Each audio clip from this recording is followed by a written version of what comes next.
I made it to the tell-off in your hearts. That's what happened. Oh, geez. Okay. This is kind of fun. I've never played music and told before. The first time I ever told, I was called first, and I get nervous poops, and I was in the bathroom. Anyway, I'm doing fine right now, though.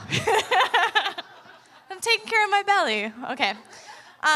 Speaking of which, so this story, so I lived in Costa Rica for a couple of months teaching yoga, and at the resort that I was staying at, it was run by this guy who we'll call Enrique. Enrique. And he was interesting. He was from around there.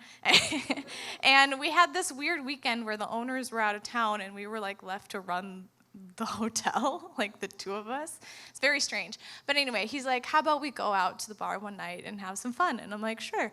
And this little village in the middle of Costa Rica, and like there's only one bar there, and it's a karaoke bar, which is very exciting. But I was very excited to go out. I was going out with this Latino guy, and I love dancing, and it's like really rare when you can find someone that can really dance. So we had like a pregame glass of wine. Taggy and I stroll down to the bar, and then he got like all about the tequila, and this is where the sure thing comes in, because he's like, tequila, it makes you stronger. Like every time you take a shot, you get a little bit stronger. And I was like, okay, take me with you. Like, I don't know what we were doing, but and I had a sensitive tummy, as we have established, and. And so I was hesitant, but I was like, here I am. I was recently single. I was going through this major life change, and I was like, I'm just going to say yes. And so I took my tequila shot, and we started dancing, and we're moving and grooving. And he's like, you think you're doing fine now? Like, next shot is going to make you stronger. And I'm just like, he's like, your tummy is stronger. And I'm like, okay. And so we take another shot, and we keep dancing, and he is a horrible dancer, turns out. I find the one Latino guy taking me out that cannot dance. He broke my sandal. He was he was so bad that the guy singing karaoke stops singing and calls him out, and he's like, what are you doing? Like, and I was the only like gringa there, and they all knew that I was like not from there, and they're like, you need to show her Latino flavor. You need to take her into your hips. And I'm just like, no, he doesn't. Like, this is not. But he was so embarrassed of his culture that this was my experience. But anyway, to resolve that, we needed to take another shot, because hopefully that would make him a better dancer. So we took another shot, and we're dancing, and we're moving, and like I'm trying to just like stay with it and have a good time.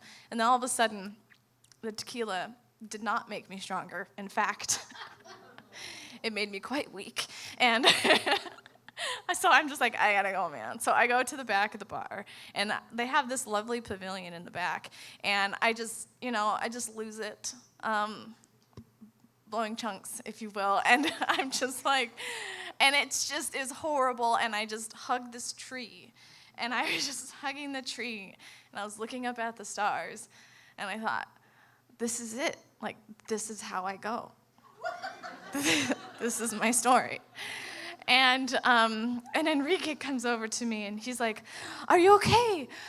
Do you need help? And he comes around, and he grabs me, starts holding my belly, and holding his hand to catch the pop. Now that I say it out loud, it's super weird. But I know that he has some personal issues going on and feeling like in his personal life with his ex-partner or something, so I think he was taking it out on me, like, I want to be here for you, I want to help you, and I'm just like, not right now, Enrique, not right now. Like, I understand you're going through some stuff, but like, I need my space. And so he keeps pushing away, and I don't speak very good Spanish. I speak very good Spanish when I am intoxicated, apparently, because I can understand everything that was going on. There are other people that worked at the hotel that were like, what did you do to her? What are you doing? You need to get out. And they were like pissed and like looking after me. And this one lady comes over, one of the cooks. She's like, you just need to dance it out. You just need to sweat it out. This is what we do when you feel this way. And she was trying to get me back to the dance floor. And I'm like, I cannot move. And she's like, drink this. And they like made all these things. And again, sure thing, like this is what was gonna get you to like be better. I don't even know what was in it, but I'm like, oh, okay. And I'm just like trying really hard. And then I'm like, I just need my tree time. I'm just gonna go back to this tree and look at the stars and just pray. And finally, we calmed down enough to be driven back up this mountain to where we were staying.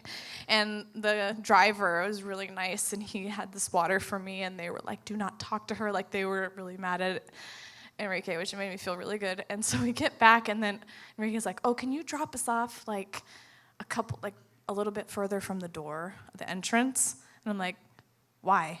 He's like, well, we kind of broke the rules by going out together right now. And I was like, what do you mean? And he's like, I just don't want anyone to know that we did this. And I'm like, this was against the rules? Like, I was only working there for a short amount of time, and I didn't know. And he's like, it's okay. And the driver's like, I'm sorry. I'm sorry. And he drops us off, and he drives back down. And the only way to get back into the resort is by going in this ditch. And like, you're in Costa Rica, like, you don't know what's in that ditch. Like, there could be like all sorts of critters and things that are not your friend, and I'm still like on the verge of things, and he's like, it's gonna be okay. I'm like, Enrique, I cannot. He's like, you have to trust me. It's gonna be okay. And so he takes me and like guides me down. Luckily, he's being quite the gentleman guiding me down this ditch. He took my hand, and we like had to dig under these leaves, and we get in, I get back to my bungalow, and there was a groundsman, this lovely man who looks like James Taylor, and he just was like very like concerned, like, are you okay? Like, I'm just like, my bag's upstairs, and I don't know if Enrique's gonna come back. And he's like, don't worry. And my goal actually of speaking Spanish was if I could understand the groundskeeper by the time I left, that I was speaking really good Spanish. And we had this great heart-to-heart, and he protected me, and he made sure that Enrique never came back. But and it was fine, you know, I survived. It was not how I went. You know, I had some electrolytes the next day. Actually, people from the bar kept calling up to the hotel to check on me to make sure I was okay. So it was very, very sweet. But I just learned that just don't trust Enrique.